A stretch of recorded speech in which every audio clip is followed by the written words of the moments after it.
Hi, lovely to spend a morning out on the golf course with you and look at your game, in particular what was happening with the control of your club face. You talked about struggling to control the starting direction of your shots, a lot of big pushes to the right and then the occasional quick hook coming in there, usually as a result of and trying to protect against the big one to the right. The first thing we noticed was a lot of good things in your setup, but during the backswing the club rolls very much underplane and opens to the path of the club very early in the piece. So as you take this club back, the first move is quite risky. There's a lot of forearm rotation going on. You can see the club working underplane, and by the time it gets to waist level it has opened to the path of your golf club quite considerably.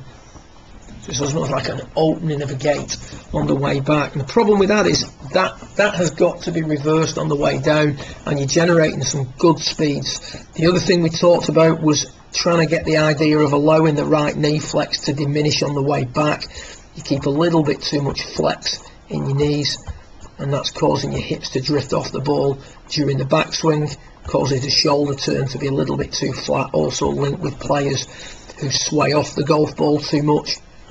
As you come into impact and you hit this ball nicely, hit it right up the middle, and in order to do that you can see that we've now got the club squarer to the arc of the swing. So ultimately, for you to hit this golf ball pretty straight, you've got to get the club square to the arc of the swing, and my suggestion is that it's much easier to maintain that whilst going back rather than compromising that on the way back and then trying to go looking for that relationship when your club's travelling at over 90 miles an hour coming into impact. If we watch the way Charlie Wee takes this club back, beautiful hand path, hands working in, no excessive rotation of the club face. Now the reason I'm using this as an example is this is the exact opposite of what you would do. Your club drifts in and rolls open, and Charlie's works up and is ever so slightly closed. But this is a much easier to police move, and it gives you a nice feel for the two differences that you've got to try and work in there. So feeling is that there's less rotation of the club head in the early part of the golf swing. In regards to your chipping, this is you down on the 13th green after we've had a little chat. Your feeling is that you've got the weight forward and the handle forward. However, and you hit a good chip shot on this one, as you came through, we said that the handle and the weight needs to be forward as you make contact for you to control the low point of the golf swing. Now you do that nicely, and what I'd like to see is this as your setup. And we just quickly play you back to your setup. You can see that the handle is ever so slightly further back, as is the weight. So we've got weight location and handle location pretty similar. And then as we go through to impact,